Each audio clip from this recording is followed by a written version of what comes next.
So welcome to the webinar, everyone. So we'll start with the how to sign in and create an account on FamilySearch. So when you enter, when you type in FamilySearch.org into Google, or this is the first screen that you'll see. And so here on the top right, you'll have the options to either sign in or create an account. So I'll just show you what you'll see when you press sign in. So here I'll give you some options of different accounts that you may already have, and you can sign in with those accounts. Or you can just enter your username and password here. And then if you forget either of those, you can press on this button here.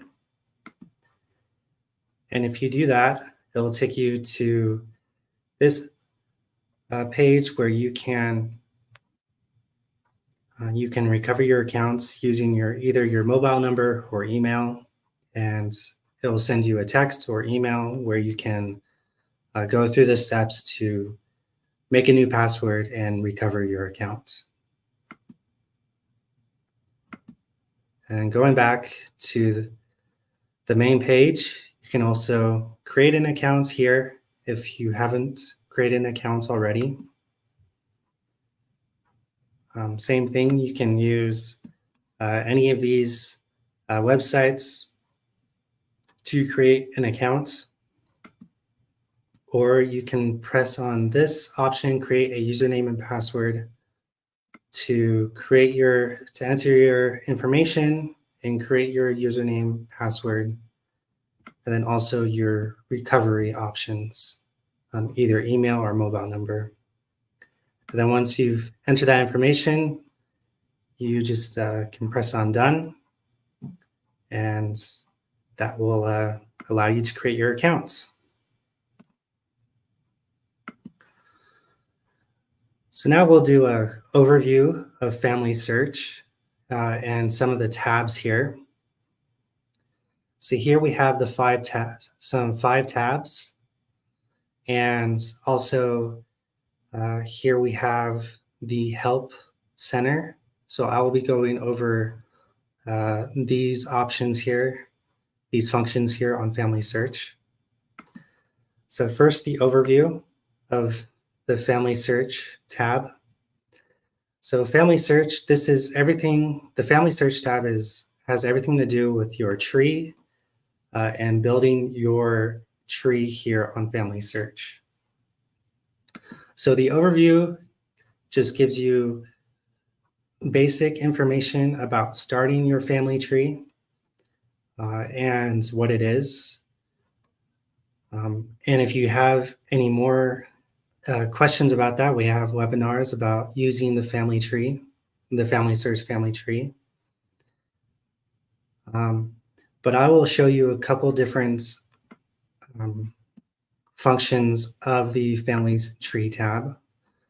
So the two that we're going to go over are Tree and I'll show you a person page as well. So I will show you a tree of one of my ancestors. So this is Joe Wagon, one of my ancestors. And so this is what his tree looks like. It's a little small. Some trees can be 5, 6 generations, but we're having a little trouble getting past his parents due to his native origins. But this is what the tree menu or the tree page will look like. And it'll usually start here on landscape mode. But personally, I like the fan chart, so I usually go to the fan chart. And it'll just show you all the information about your ancestor. And it'll show you dates and locations and other information. And all of this information is um, in this page is can be changed to your preferences. And there are different ways to change those up here. So there are options of different views that you can have. And we have a webinar that goes over this more in depth. And here are some more options as well to show different information on the tree. And then I'm also just going to show you the person page for a different ancestor on family tree. So here I'll just press on Joe Wagon again. And so I'm just going to here press on person. Now the person page is just going to show you all the information about that person. So it will be first on details, which will show you all the vital information about that person, and then other information, family members, and so on. And there are, there's a lot of information that you can find on the person page about an ancestor. Here on the About page, you can find a brief history about that person based on the information that is on the person page, a timeline, any photos or memories people have added to this person, and any sources, along with their family. So yeah, and so there are other options with the family tree. Ones that I find very useful for me are recents. So if I go to recents, it will show you all the people that I have viewed recently on FamilySearch. And so if I don't remember exactly their name, or maybe I don't remember their personalized PID number that you can find here under their name, I can just go to recents and find them there in my recents section. You can also follow people. You can also look at your own contributions. And then private people are people that you've added to your tree that are still alive. And so since they're still alive, therefore they're private, and no one can search those people. And only you can see those people since they're still alive, and we want to protect their privacy. Next here we have the search tab. So if you want to search for more information about any of your family or ancestors, this is where you're going to start. And so depending on what the information you want to find, we'll direct you to the different options under this tab. So if you're just trying to find certain records or record sets, you can go to records. Maybe someone has already added like a published family tree of your family. You can look for those there, and in genealogy. And maybe you're looking for images of records. So if you want to find anything that FamilySearch has recently put out or captured any records or images, you can go here to images and search for them here.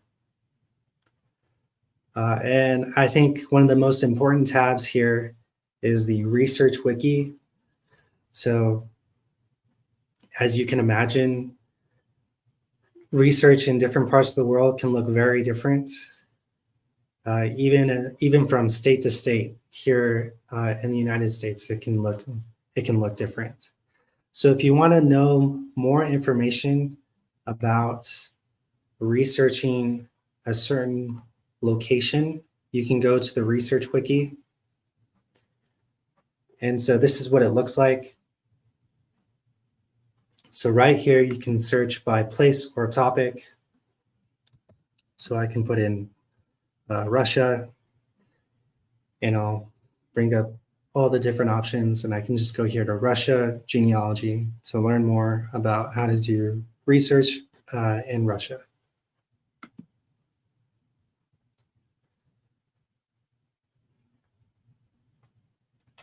Next, we have the Memories tab. So Memories,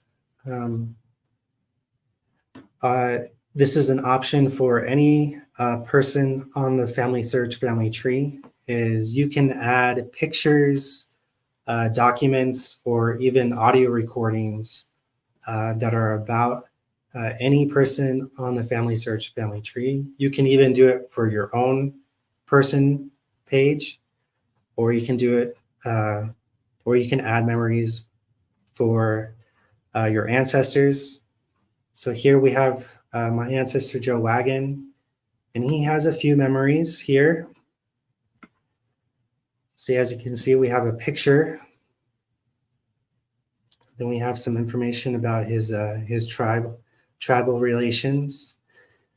And then here we also have a story from a book, and even just a story that I think my father added that he remembered from what his mother told him about this ancestor.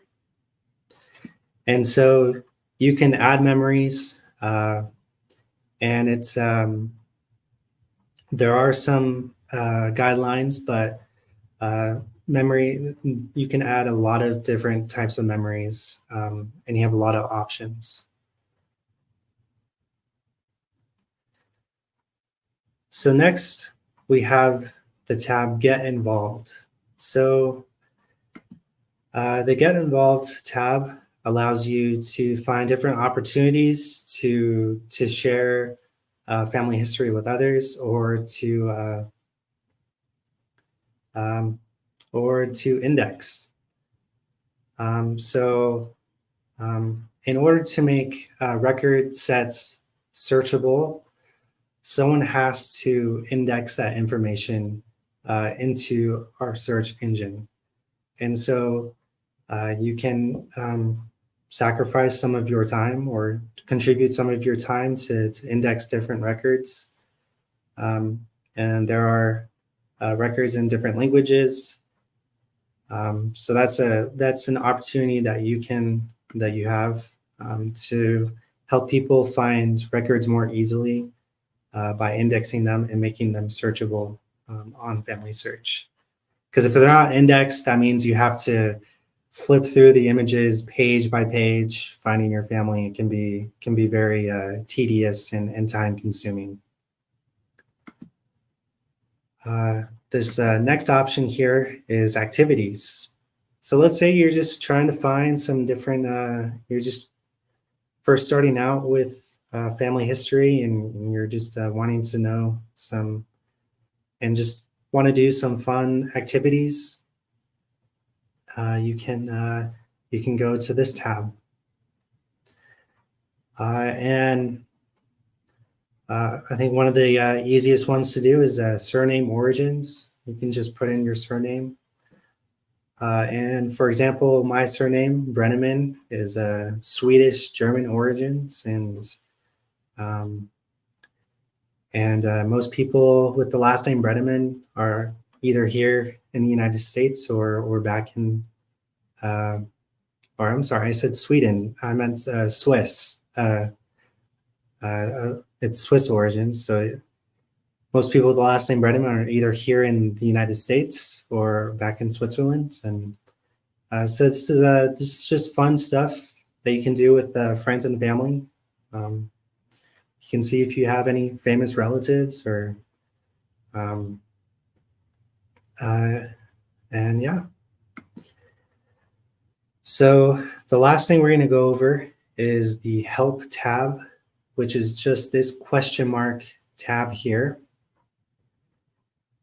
And so if I press on that, it'll bring up some of these different options here.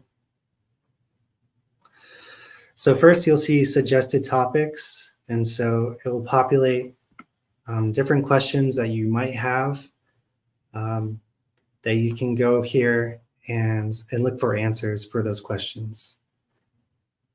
So, for example, let's say the brief history is not correct.